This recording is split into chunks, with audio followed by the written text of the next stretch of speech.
What is up, gamers? I'm a musician and producer of over 10 years. I primarily work on video game remixes, and I speedrun video games that are older than I am. Today, I am here to talk about mental health and speedrunning. There is a lot to say about video games and how they impact each of us at an individual level.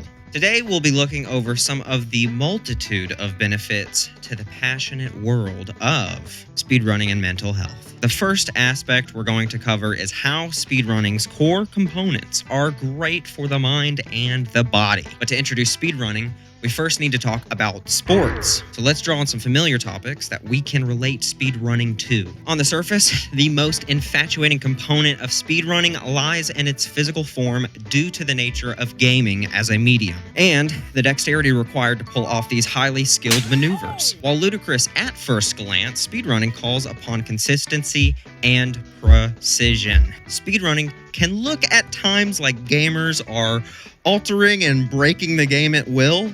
The physical and technical ability for those impossibilities is not at all unlike the athletics of pitching a baseball or sending a football soaring across a field. Within fractions of seconds, circuitry in the brain remains the alpha and omega behind the release time of, say, a curveball, or the amount of pressure put into the kick of a football striking the back of a net. For the following visual exercise, I want to propose the mind-body applications of speedrunning through the lens of baseball. This is Shohei Ohtani, one of the greatest MLB players of this generation. He's got some unbelievable stats in both hitting and pitching. On-screen at-bat is the legendary Mike Trout, easily ranked in the top 20 greatest baseball players of all time. During this game, they actually played for the same team in the MLB league, but during the 2023 World Baseball Classic Championship, they were rivals on opposing teams. It's the ninth inning, with Japan up 3-2 with 2 outs on the board. Trout could easily knock the ball out of the park through sheer strength alone, and Ohtani needs to focus on his arm and release to win the game. For both players, the pressure is on. Ohtani tests the waters with an 88 meatball to the dirt, testing the batter's instincts to swing at bat, but Trout has the discipline. Next up, a 100-mile-per-hour fastball and a swing comes out from home plate. Trout nods towards the mound to let Ohtani know if he thinks a fastball is going to stop him, then he's going to have to try again.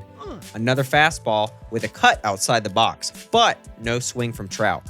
Trout saw the previous pitch's speed and knew this one was not worth chasing. Ohtani now has to think hard about his next pitch, or it could be his last. Another fastball comes out, making it 2-2. Ohtani knows he's getting into Trout's head. A full count from Ohtani starts to feel like he could be icing the batter on purpose. Mind games on the field are palpable. And then this happens.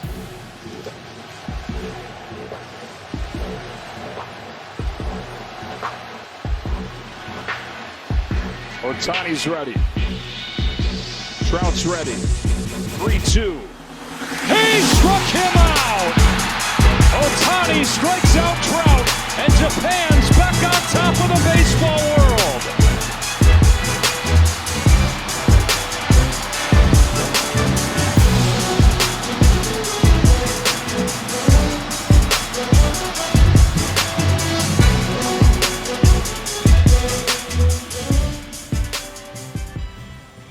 Mental hurdles can be seen in every pitch and culminates in the final throw. An 87-mile-per-hour slider that virtually paints both sides of the box, starting from the mound. The mental fortitude required by baseball players, especially in pitching, could not be overstated.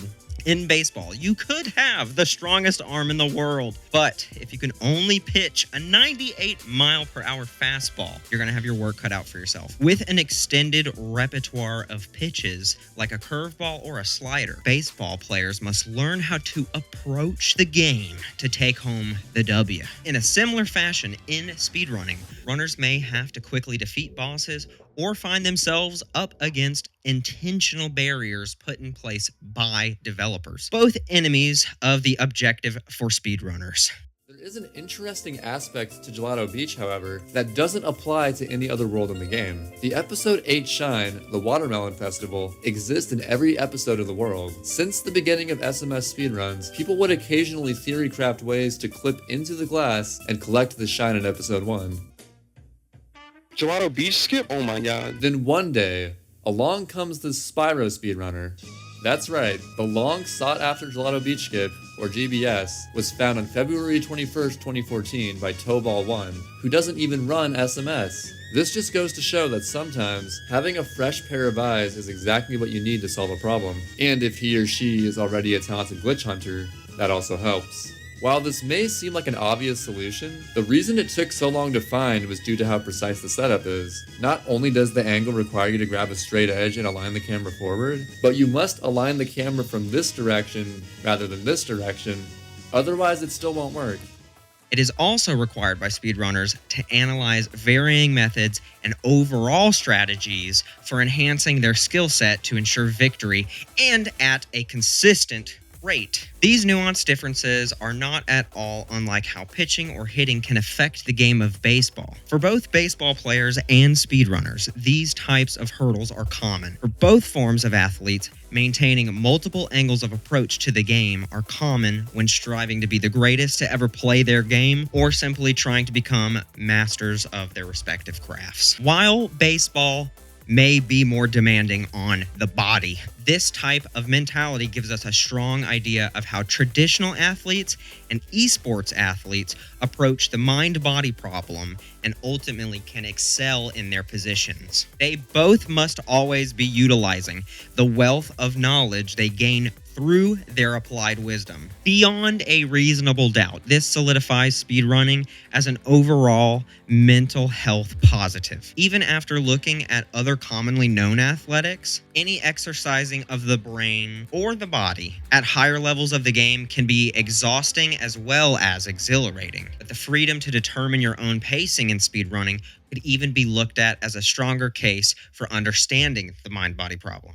Now, here's the part where I'm just going to riff. The mind-body problem is a super interesting thing to think about as a musician and a gamer, and I'll give you basically two reasons why that can be applied to both. If you have somebody who's playing the guitar or the piano, both of their hands are doing completely different things. And when you try to explain how, one might say their muscle memory is doing the work. Another might say they're thinking about the notes before they're playing them. The real answer is technically both, which may not sound interesting, but to tie it back, in speedrunning, this happens frequently. Mentally, as speedrunners are in the middle of runs, they're thinking about, what trick should I go for? How much time am I saving? Is the run worth resetting? Should I go for more difficult tricks? All of these things runners are thinking about while their hands are also performing these insane maneuvers. Exercising hand-eye coordination has statistically proven helpful for mental processing speed, puzzle solving, etc. Repetition in practice of any skill creates quicker responses from the brain when recognizing a familiar task. Here is a Bruce Lee quote I believe best encapsulates how both forms of athletes approach the physiology of each sport. I fear not the man who has practiced 10,000 kicks once, but I fear the man who has practiced one kick 10,000 times. Bruce Lee. This quote embodies the endurance, training, and wisdom held in such high regard to all athletes with extreme accuracy, which is why Bruce Lee was the GOAT. Speedrunning requires brain training. Flexing mental muscles creates a headspace ripe for problem solving and calls for collaboration with other peers, much like within the scientific field itself. With the initial inception of Speed Demos Archive, or more commonly used now, speedrun.com, runners have since been collaborating now more than ever. Observing, hypothesizing, and testing out new methods and practices alongside other peers has dawned the modern age of speedrunning for what is seemingly an endless cycle of discovery. even for gaming titles that have well surpassed their shelf life for retailers. The stories and the science behind these discoveries are a fascinating caveat to speedrunning as a whole, and an integral part of the challenges of overcoming adversity for yourself or even others in a healthy and beneficial way. In The Legend of Zelda Wind Waker, originally released during the life cycle of the GameCube, a thinly veiled barrier was placed by programmers inside of the castle portion of the game to keep players from reaching the final dungeon, aka the endgame. This barrier required casual players to find the intended items, weapons, and more to level up prior to fighting the final boss of the game. A path developers put in place to leave players with a sense of growth and progression. This, however, proved difficult for those who wished to push the limits of Wind Waker and reach the credits sequence within record-breaking times. The last world record set before players applied a scientific methodology to bypass this barrier showcased nearly a 2-hour time difference between the records being set before and after barrier skip was contemplated, implemented, and mastered. In its infancy, crowned the holy grail in all of speedrunning, barrier skip was theorized all the way back in 2011, but was not fully realized until 6 years later. Many different methods were tested, as seen in the shield setup versus the now outdated method of lining up pixels on the corner of the screen. Without the Wind Waker community utilizing the scientific method for its initial discovery and polishing the technique to be quick enough, this skip would certainly still be but a legend. A similar case can be found in the more recently massive discovery at the time of this video's upload, carpetless.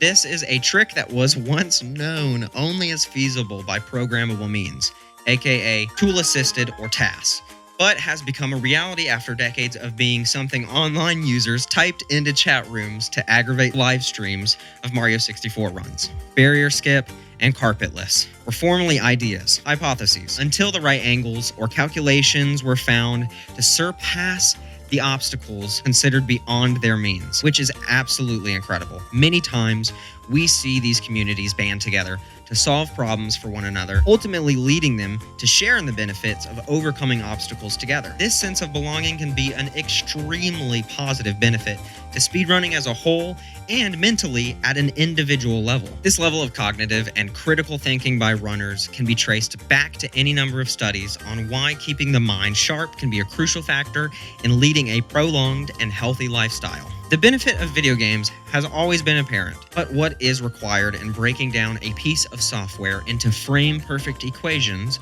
or series of physical executables? What needs to happen to turn these impossibilities into a reality?